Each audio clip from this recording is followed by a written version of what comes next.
খুব খেয়াল করবে এই ছোট্ট ভাতিটা কেমনে এই তিনটা প্রশ্নের জবাব আমার বন্ধুগণ কোরআন থেকে দিয়ে দিল। কিতাবের লেখক লেখেন তিনজন ইহুদি মুহূর্তের ভিতরে খলিফাতুল মুসলিমিন হযরতে ওমরের হাতে হাত রেখে কলেমা পড়ে মুসলমান হয়ে গিয়েছে। মারহাবা কল।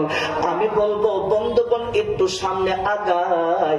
আমার নবী বলেছেন দুইটা জিনিসের আদর্শ মানতে হবে। এক নাম্বার হলো কিতাবুল্লাহ, দুই নাম্বার হলো সুন্নাতে রাসূলুল্লাহ। কথা বলেন ঠিক কিনা? এ যুবক আমার নবীর আদর্শ মানবা।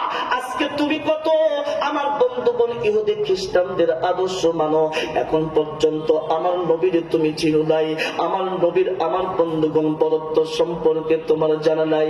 আমার নবী আমার বন্ধুগণ ব্যাকগ্রাউন্ড সম্পর্কে তোমার জানা দেয়। নবীর আদর্শ মানো, নবীর আদর্শ মানো।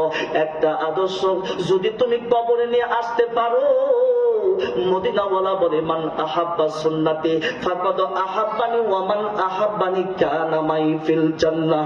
আল্লাহু আকবার বলে যুবক তুমি দুনিয়ার ভিতরে থাইকা একটা সুন্নতকে যদি তুমি মহব্বত করো, একটা সুন্নতকে যদি তুমি প্রেম ভালোবাসা দিয়ে চিন্তা করতে পারো, আল্লাহু আকবার বলেন।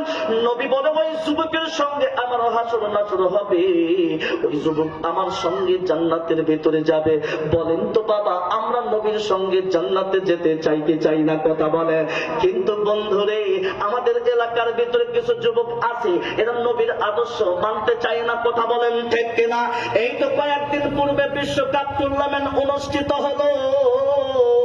কত যুবকের শরীরের ভিতরে নিজের পোশাককে খুলে ফেলে 10 নাম্বার জার্সি পরে ঘোরাঘুরি করতে দেখা গিয়েছে।